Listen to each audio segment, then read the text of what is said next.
exciting topic today with our 4 participants. We will be talking how AI will transform the future of power transmission and motion control industries. And we have very valuable attendees from the industry. Mr. Salim Haffar from IMEC Gearboxes, Sean Fang from K2 Tech, Andreas Masuras from Augmented Future AI, and Tiago Camargo from JTEKT. I have very hard questions prepared. let's kick off. My first question goes to Mr. Sean Fang. You work with high-speed production lines where precision is critical. How does AI-based visual inspection improve the efficiency compared to traditional methods? That's our first question. Yeah, it's a good question. Well, for the efficiency, definitely AI can just increase the efficiency overall on it. So, but I need to just clarify one concept. It's not, AI cannot make the cycle time running faster. It's still just still running in the same speed of the production lines. What AI can do is a different thing about how to just impact the efficiency. So in some production line, it always just meets some new defects, always. So it's unexpected. When we want to recognize the new defects, the traditional mode here always need a very long time to do the configuration. So sometimes it can be several days or even weeks. After the configuration, also need to do the fine adjustment on it. It will be a long time. But for the AI part, as I just mentioned, we can do very simple process, about 5 to 8 minutes to do the configuration, and then let the AI training is about several hours maybe. So after that, and it can be recognized. That means the whole product line will only stop for these several hours. This is a huge just increasement on the efficiency. Yeah, because the honing machine, the other machines, if we can stop longer, and it can just be lose many of the cost. Yeah. So this is a key point. I think it can help. Yeah, thank you very much. As K2 Tech, we know that you developed cutting-edge AI and machine vision solutions for manufacturing. So this is our second question. So how do you see these technologies evolving to handle even more complex defect detection in bearing and component production? I think it's two parts of answers in this question. The first one is about very complicated surfaces.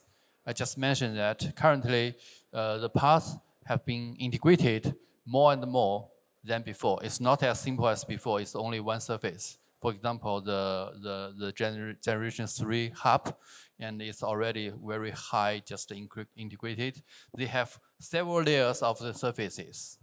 So for the traditional way, they need to just have the segment for different surfaces. That is very difficult and the operator, they need to do it step by step, very complicated. But now with the AI function, we know that there are different area, different surfaces. We only let them know this area we want to detect. And after that, they can recognize different without doing some manual segmentation. And it's all done by AI itself. So it can be, treated very quickly.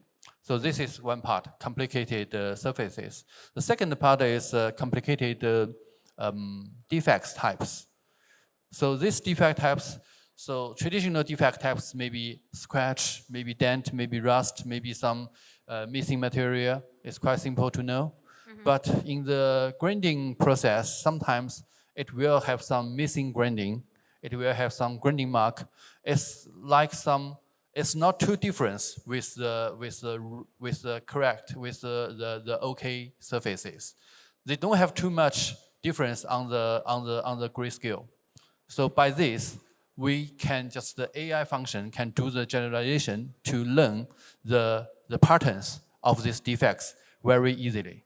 By this part, and then we can just detect them 100%.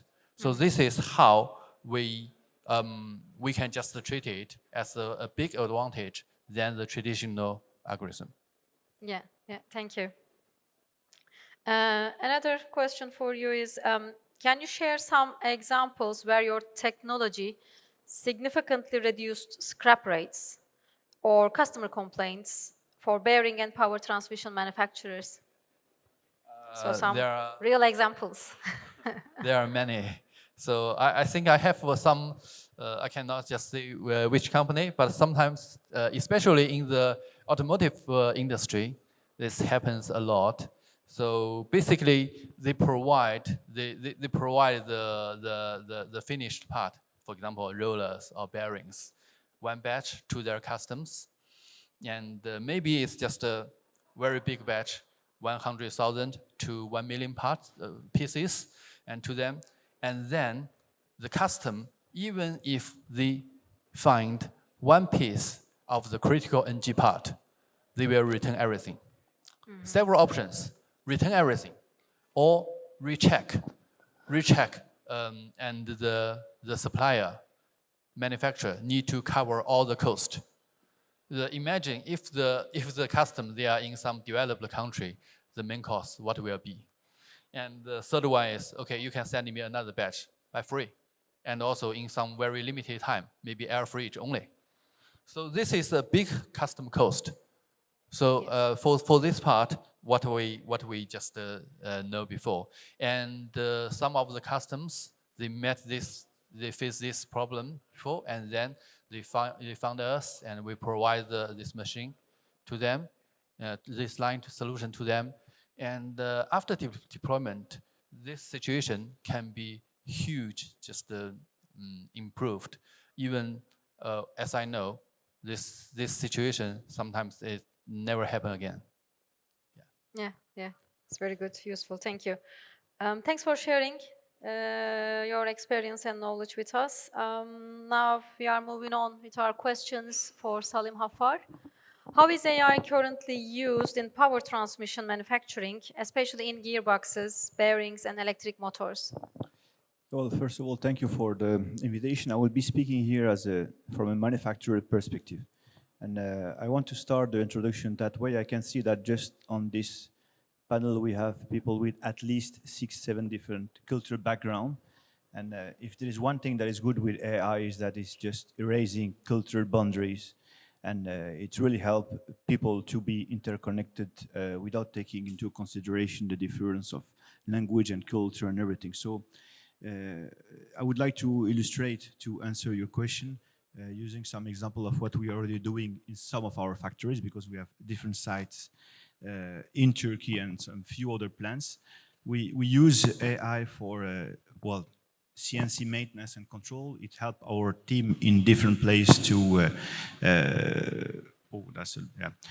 understand better where they should make the maintenance, where they should control the machine. And I'm talking about very complex machines. So we're talking here about a grinding machine. We're talking here about CNC and a whole ecosystem of machines. So it will help us to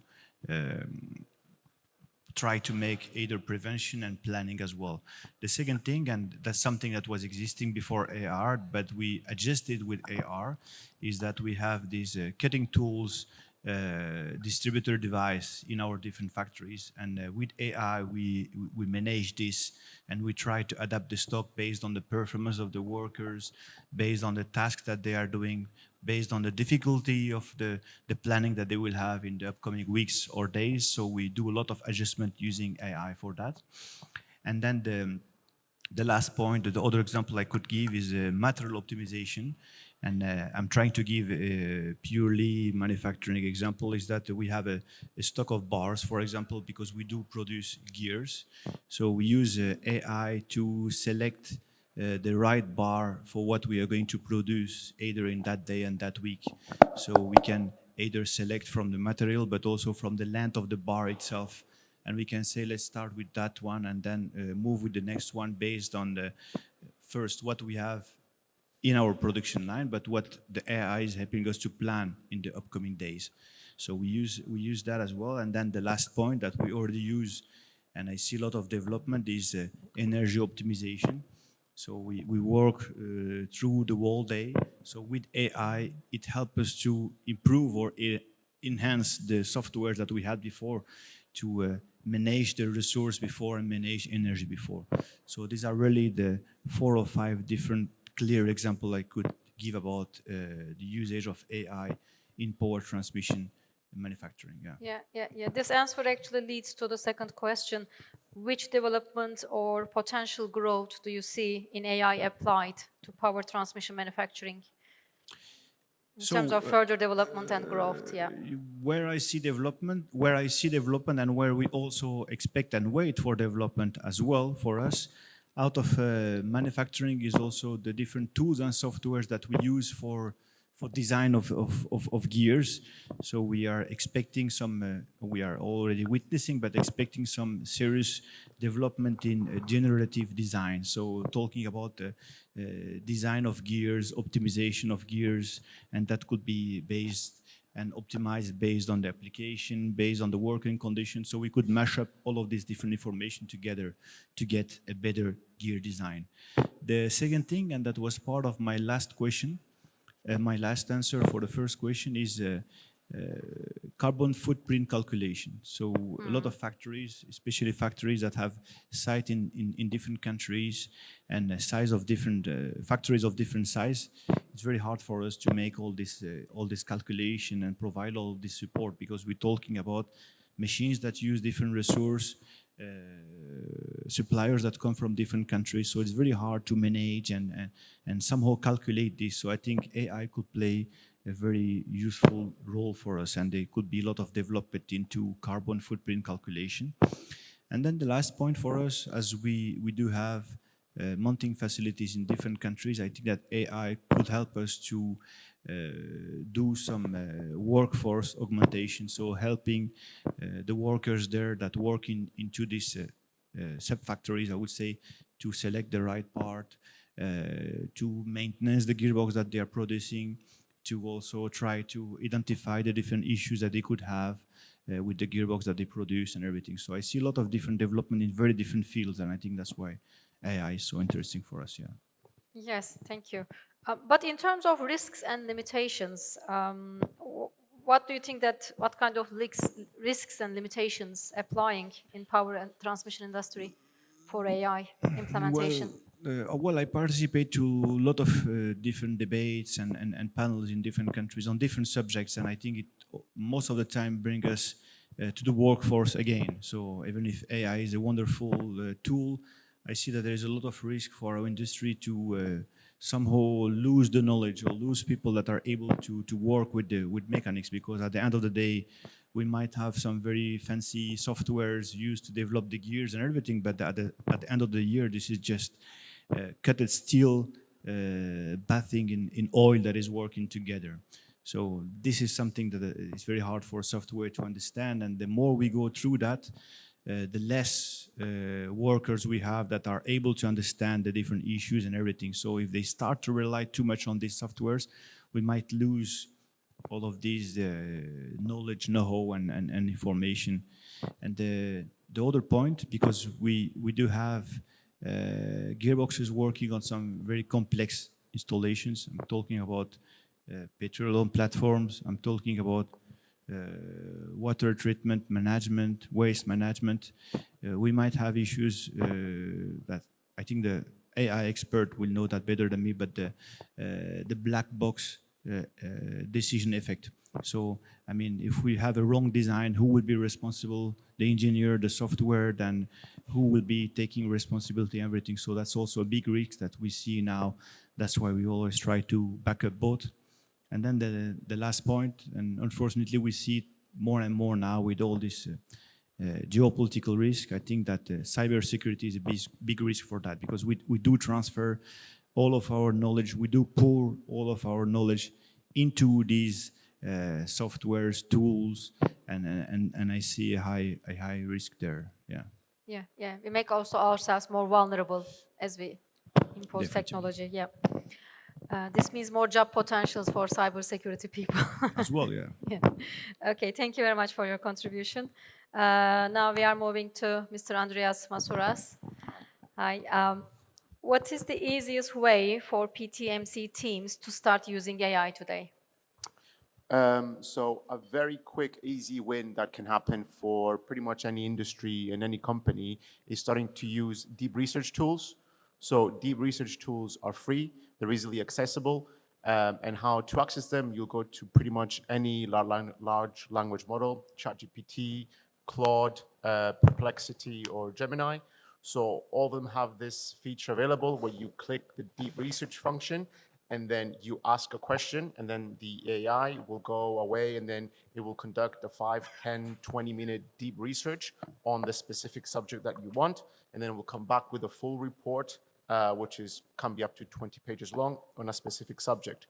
So let's say you want to go into a specific industry or speak to a specific person, you can have AI to do the research on that specific topic and then come back with a really long list of a really long report and a long report of resources that you can also further access to use for your information.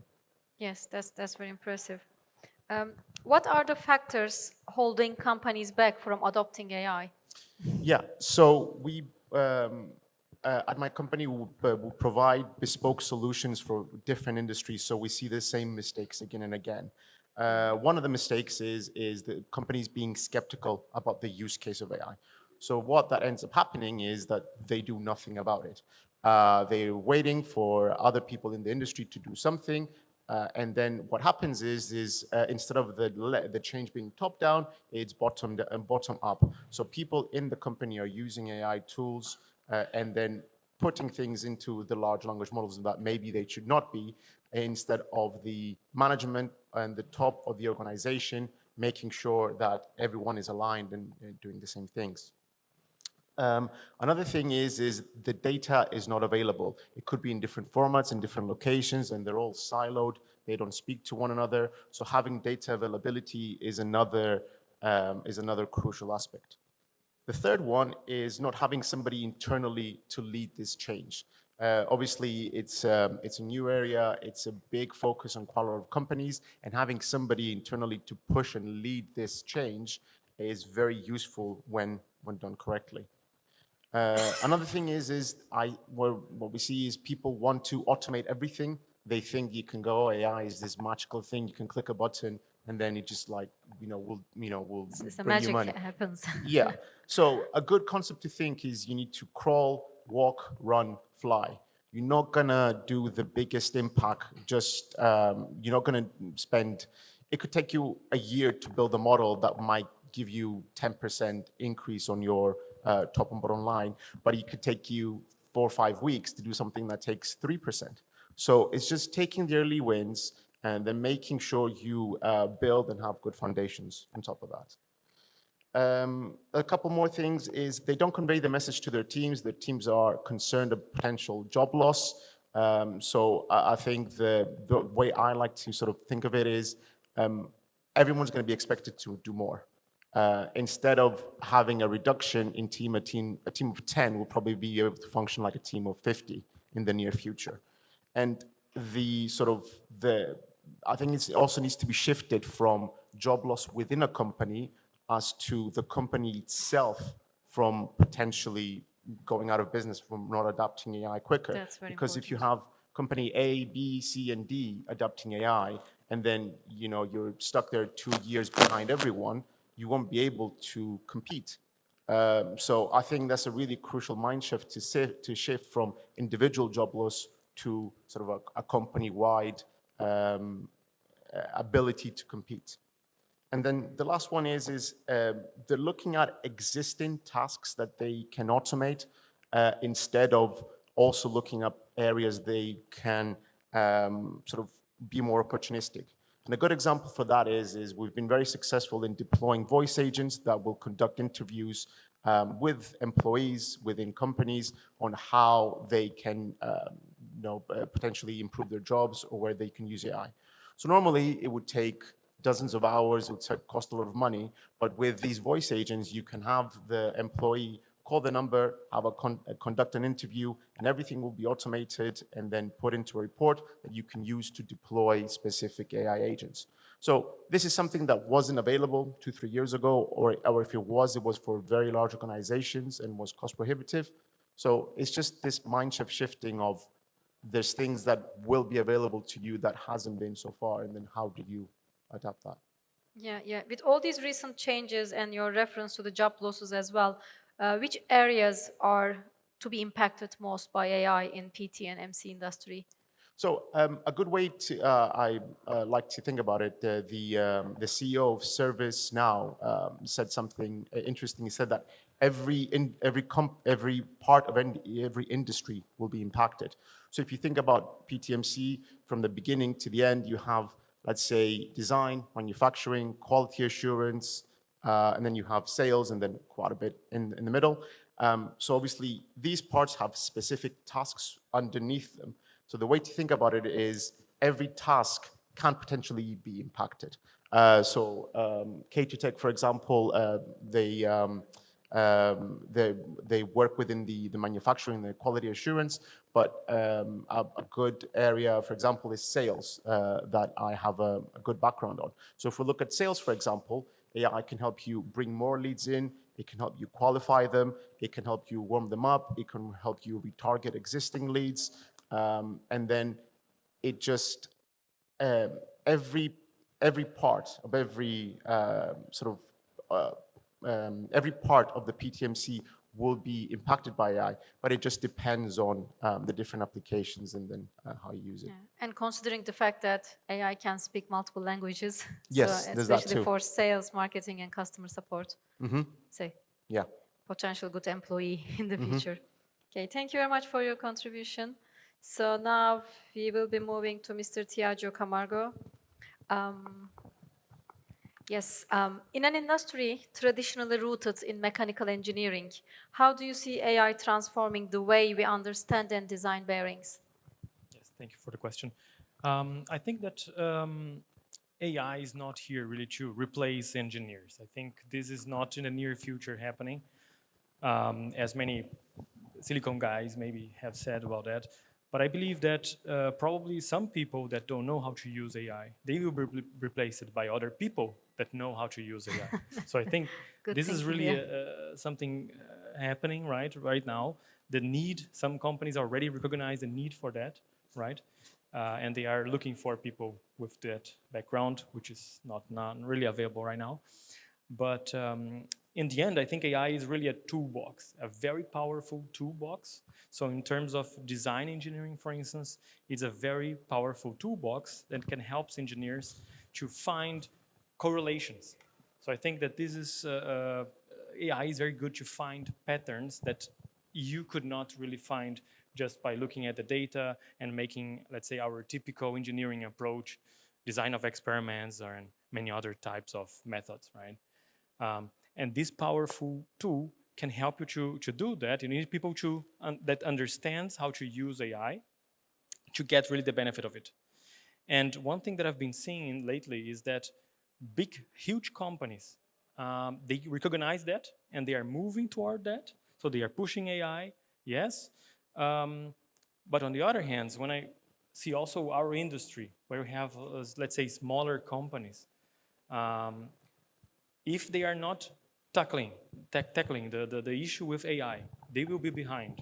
So this is, you already can see the big difference and the big advantages that AI can bring to the business. And if the small companies are not following that, they will be behind. So I think there's a clear message here, really to understand that you have to understand AI. You have to have somebody in your company dealing with that to support your company and guarantee your future. So yes. This is pretty key and important. Definitely, yeah. Thank you. Your case study, it focuses on predicting bearing noise using neural networks. Correct. So could you walk us through this example, this approach, how it works, and what kind of impact it could have on production development, and quality control? Sure. Yeah, I think that before going specifically on this project, I think that is interesting to mention about the motivation behind that, right? Okay. So I was confronted with this AI. Okay, well, how do we deal with AI, right? So I was also struggling a little bit, reading here things and so on. So then I decided to why not get a small and let's say easy project to understand it, so that we can, let's say, in a management position, you can take better decisions. So if you don't understand what you are talking about, if you don't understand it, you cannot make good decisions, right? So that's what's the motivation behind this, let's say, small project, just to understand these capabilities of AI, right? And then the idea of this specific project is really to try to predict bearing noise. But I think it's important to mention that I'm not talking about condition monitoring, right? Condition monitoring, I think we all know here, you just check the bearing noise or vibration and you see, oh, maybe the machine needs to replace the bearing, right? In very simple words, of course. But not the case. The case here is that we are bearing manufacturers, right? So it's a virgin bearing, what we have. And I want to guarantee by noise inspection that these are perfect to deliver to the customer, right? And when we have in a component level, when we are in the manufacturing process, we have all the components, right? And if you think in terms of surface, there's many roughness indexes, circularity, waviness. There are many of them. And we sum up, I think we had like more than 300 parameters. And these 300 parameters, it's very hard to find any correlation between them and the noise that we have during the assembly process, right? And with a neural network, it was easy to do that because you don't need to think much. You just need to feed the algorithm. Then you train a neural network, which is more or less like a brain, right? And then this network will create the right connections. And then among these 300 parameters, they can create a kind of outcome and give you and make a kind of forecast of what you have in the end. So this really helps us to predict the noise and also to learn about it. So I think that's the key message from this experiment. And in the end, it was very good because, oh, okay, now you understand the hurdles and also the benefits of using AI. And then it's easier to take decisions now to what do we need and what maybe is not necessary, or, you know. So it's good for management to do that. Thank you. Do you have any further case studies planned for next years? Yes, we do have. There are some, but not really in manufacturing. So I think manufacturing is a very important point. We were discussing also about imaging and deep learning, using deep learning for imaging. There's also some projects there, but also for administrative work. Like some people are using hundreds of PDFs, and sometimes I saw sometimes people copy and paste things here and there. And how do you? And then I ask it, how often do you do this? Oh, many times a day, right? A day. So you have sometimes really basic stuff being done that could be easily automated, right? Exactly. And I believe that AI we can use in several levels, right? In the administrative portion, in the manufacturing section, in engineering. So that's a very, very powerful tool. Definitely. Thank you. So beyond noise prediction, where else do you see potential for AI applications in bearing manufacturing or factory operations? Yeah, so specifically also for logistic, I think that's it's a very interesting area. Also prediction of demanding. As I mentioned previously, right, with some even easy stuff like PDF reading and then putting on tables and then reading this data. I think these are some more or less basic things that we are doing, and we are using people to do that. And sometimes I say, it's not necessary. Nowadays, to make repetitive work as a human being, I would say you don't need to do that anymore, right? There is AI there, and you can train them, and you can get much better on those things. So I think definitely AI is important, but one thing is tricky that I've been seeing is that data is really has a gold value, right? So you have to understand the data. We are talking about AI, how nice is AI, very good, but the data that you are using to train your AI, you have to understand your data, right? You have to understand what you have behind that. And this is really key also for administrative work. So if you want to copy paste documents, okay, but you have to understand what you are talking about. And only by checking your data, you can really achieve the advantage that AI can bring to you. Yeah, reliable data, clean data is the baseline. Yes. Yeah, to Yes. build AI on top, definitely. Okay, so I have a final question for all of you, and you can start as you like. What are the biggest challenges you see companies face when they are trying to implement AI? And how can they overcome this? So who would like to go first? The biggest challenges that the companies face, yeah?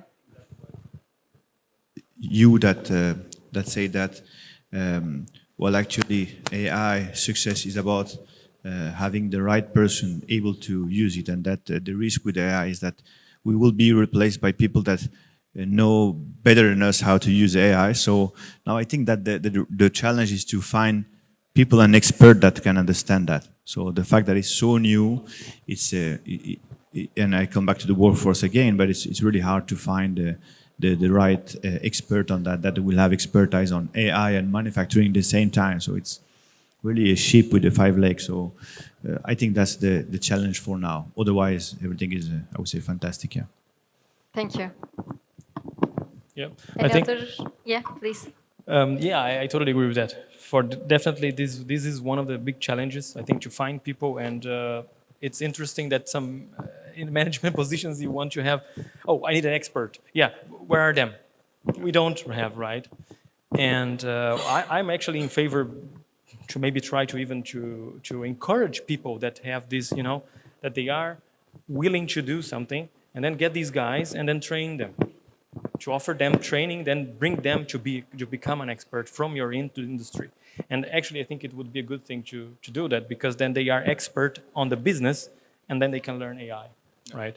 But you mentioned about hurdles, eh? And I think that again, data is for me also key. I'm also for this small project that I was doing, same thing. Looking at the data, I had tons of data, but I have to reject 80%, so 80% of the data that I had was trash, because it was not, you know, repeatable, the measurement was not good. So data and understanding your data, this is really key. Yeah.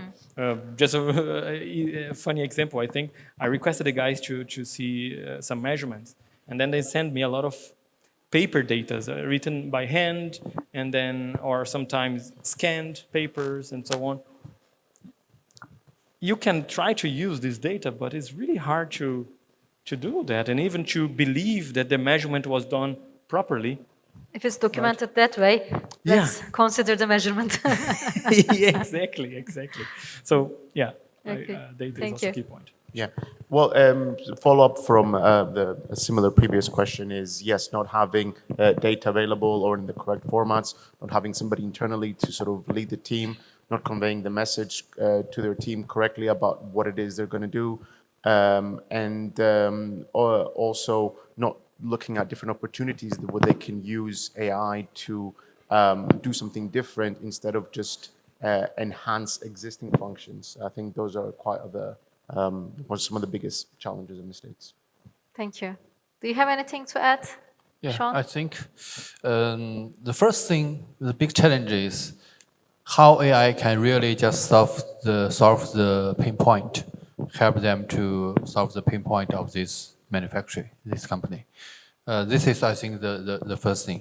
So we can just try to convince them that AI can help you on the efficiency or others. But first, if we can align with their pinpoint, and we know if without AI, you cannot just do that. Or with AI, you can do it more efficiently, much more. They will be convinced. And then you can have some cases. This is one part, I think. The first one, the second one, I think is, you know that for the manufacturing, sometimes it's not still some much pressure on the cost control. So by this, if they need to just use AI with very high cost, they will be scared.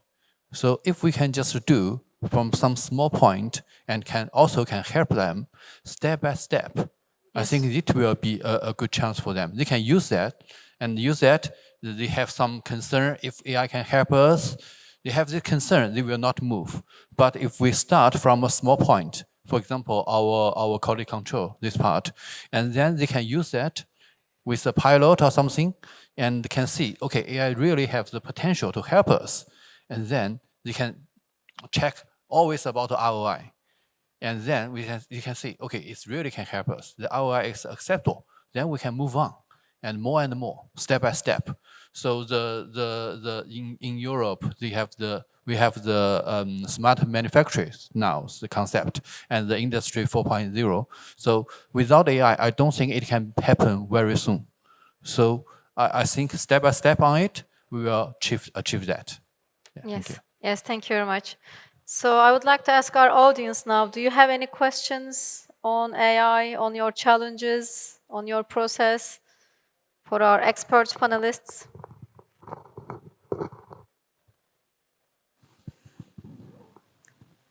So microphone is coming to you.